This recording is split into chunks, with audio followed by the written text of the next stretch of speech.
Magnus has taken two positions and completely wrecked Hikaru. But again, I mean, this Two is what we've bad touched on, right? positions. The call it stylistic, call it psychological, whatever it is.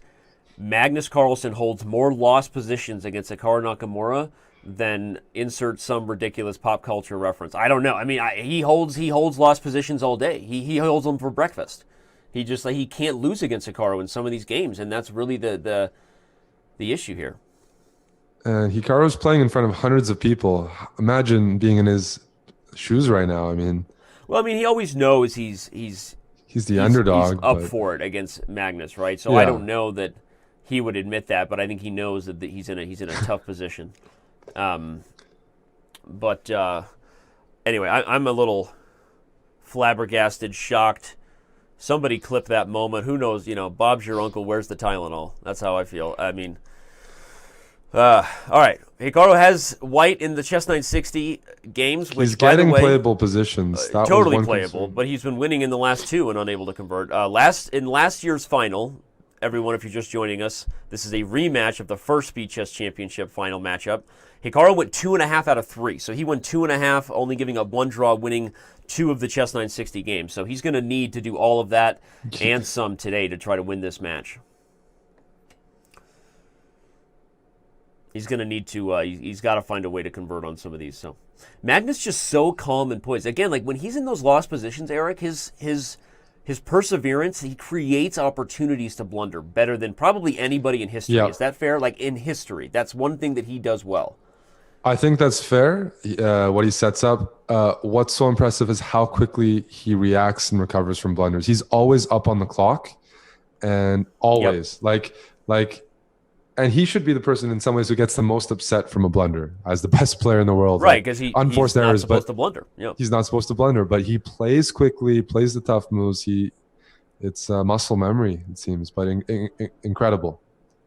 Yep. Well, the 5-2 portion is over. This Chess960 game is going to bring us to a quick break, and then we are going to have 3 minutes. So don't go anywhere. If this is your first Speed Chess match, welcome to the party. Chess is an esport, and you are here. So, Eric, I'm going to ask you what you think Hikaru can do differently, but I think the answer is, one, you can't give up opportunities to win when you have them because they're so rare against Magnus.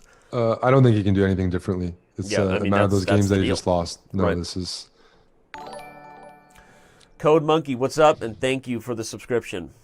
I mean, this is a lifelong challenge. What can I do differently against Magnus? And Right. That's the guy he's got the biggest problem with. It's kind of like me and bread. Just can't give it up. You're doing whole wheat at least. Whole wheat, that's right, with nuts. Good for Okay, fiber. okay. Yeah. All right. Well, he might need some of that to digest these losses. Hikaru, that is.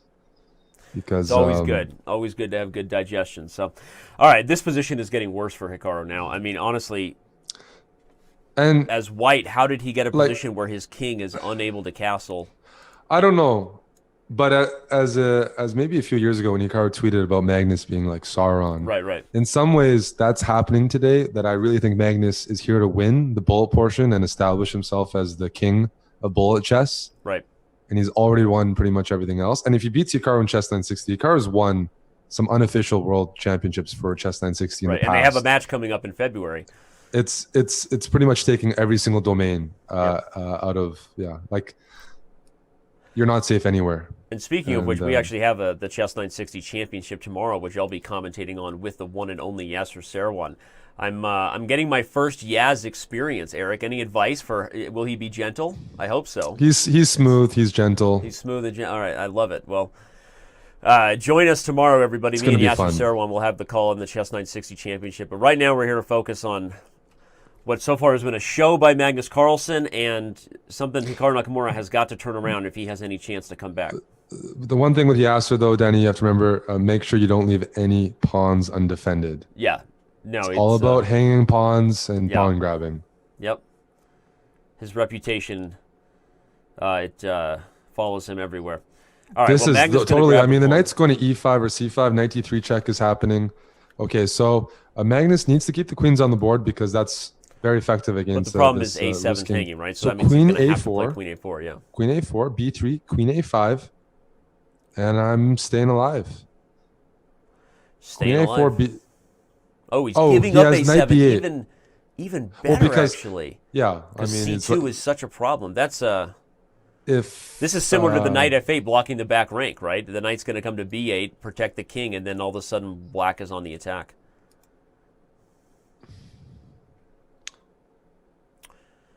well, for Hikaru B3, here. queen C3. This is can you get out of this? B3, queen C3, rook E3. I'm trying to find some resistance. Then there's bishop D3. I was just going to say, his castle's long a move, and he does it. He gives up the queen, A2 pawn. So queen takes A2. Got to, right? But does it does this do anything? Okay, there's no queen A1 check, fortunately. Right. The knight guards. He's sacrificing the exchange. What's his idea? He's got rook takes D7, rook takes and then D7, back and queen F8. He's got it. All right. A very, very important find for Hikaru. Absolutely. Now the Huge next objective is to stabilize, maybe play H4, kick the queen out. Rook A3 this was a threat nice beat. move, threatening rook A3. But agreed. this position is still quite promising for black because white's king is not safe and the rooks have open files. They will have open files. So queen F3, the idea here is, Danny, to play knight B4, knight D4, and do something on C6. I'm expecting rook C to E8 and making life very difficult for Hikaru to get something there. But it looks like he's allowing it. Okay, yeah, H4 Hikaru's got to find a way to get this bishop off G1 to a safer square. Well, maybe he's going to play bishop D4. Yeah, I was put the going to bishop say. on C3 and stabilize like that idea. Nice little defensive bishop home D4. There. He's going to go bishop for it. D4. Yeah, this is a winnable position. It's a E1. 3-result game. Rook B1. He's just going to move to B1, but white. He's going to harass. Bishop C3, and there's no real bishop threats. C3 and knight D4 is what I want to do. Yeah. Bishop C3 and knight D4. I think he's actually quite compact and quite safe there. Bishop C3, knight D4. Get something on C6. Wait, bishop C3. There's queen takes H4. Ooh, that's the idea. And Hikaru better be ready to allow checks on the H file. Yeah. But then, being very annoying as usual. One of the things is that black isn't threatening anything. Shout out to George Francis 29 who just subscribed. Maybe H5, Eric, and then just use the extra pawn on the queen side. The king side. H5, and maybe you have an idea of playing G6 and H6. Look at how quick that was. Queen B5, very nice. So he was anticipating H5, but anticipating it. So G6 now.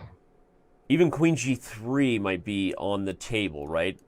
The queen is so good on F3 because it gets this it hits F file, the long diagonal. Yeah, agreed. It's a concession to play Queen G3.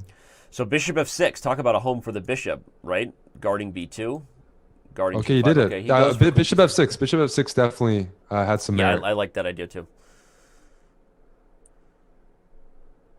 Okay, a 2-minute time advantage for Magnus is also something you're nervous about. You may not see it now, but if this game becomes a time scramble, white's king is wide open and there's mating nets everywhere with the queens and rooks. So G7, there's Queen some D1 check on D1 or rook D1. Yeah, Queen D1 check runs into tempo, king C3, and the queen's being targeted. There's rook D1. But at the same time, if black wants, he can just play queen F7, and it's going to be very hard to actually promote that G7 pawn. And white's king is still But if the queens come naked. off the board, suddenly black is more eager to push the pawns around his own king, right? Even C5 is an idea, H5 is an idea. So black has to be, or white has to be really careful here. Well, I think Hikaru's actually achieved something because it's going to be very hard to kick that bishop off of a defensive G7, but then he's got this long-term passed pawn that there's always needs a rook or queen makes are it going to have hard to defend to ever forget about. So this is 2 pawns and a rook for 2 pieces, a real imbalance here, and a king on D2. But I think Hikaru's actually achieved something, and now he might actually play king C3 on his own and try to anticipate some of these checks. The time advantage is slipping away as Magnus Carlsen has gone into a 1-minute think tank. He's what's he calculating? Rook E2, Rook D1. I mean, he's got. I don't see anything there. If there's no mate, then you don't want to leave the 8th rank, right? I mean, Right now, G8's a threat, and rook E3. I'm going to play rook E3 next if I'm playing white. I'm going to try to trade off that defender, and everything's going to come with tempo.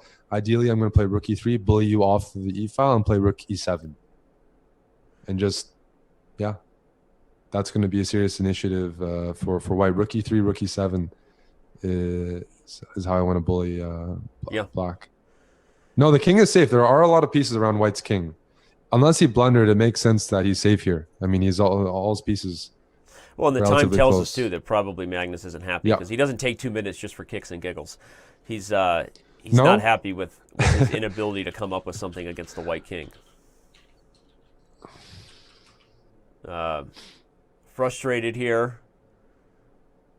A determined Magnus Carlsen to come up with something. Is there a weird idea to try to increase the mating net? I'll just throw it out there. Things like a5 and b5 at some point against. So he's going to trade this off because, yeah, I agree with his decision. The rook on b1 wasn't doing much, and this rook e3, rook e7, that could be a very good rook. Strong, yeah. Okay. Yeah. So I like this decision by Magnus a lot. Okay. That rook on b1, if it wasn't helping with a checkmate, then it's pretty artificial there. So this was a good choice. Maybe queen e4. I was going to say, there's ideas where the queen inches her way in. He goes queen e4, maybe queen e7, maybe bishop e5. Yep. Ooh, my spidey sense is tingling. Yeah. Ooh, that's what Yasser would say. Your voice tone changed. I can tell you're getting excited. So bishop e5, knight d4. This is Magnus is looking to bail out by giving up the rook for the pawn and bishop. If he can give back the exchange, he'll have queen and 4 pawns against queen, knight, and 1 pawn. That would be something to play for. But how does he achieve that? That's going to be a challenge. Yeah, well, Magnus what happens if knight b4? To stop this queen e7 idea, but here comes knight b4? Ooh, why not knight b4 even? Wasn't there threats of knight c6? Yeah, that's why I want to play knight b4 there. I thought you were saying knight. Yeah, of course, knight b4 seemed like the move there. I'm wondering, what was he worried about? I mean, well, in this position, you can trade and play king c8, king d7, maybe king walk and go for the same. Oh, all right, here. Okay, knight d4 is still super strong here. Bring the knight in quickly. Well, h4. Eric, could we have our first knight and bishop mate of Speed Chess Championship history? The knight check, knight e7. He's in time. This is winning for Hikaru. This is winning for Hikaru. Winning. The question is, will Magnus make him play it out knight and bishop mate? The answer is yes, everybody. Buckle up because you're about to learn something.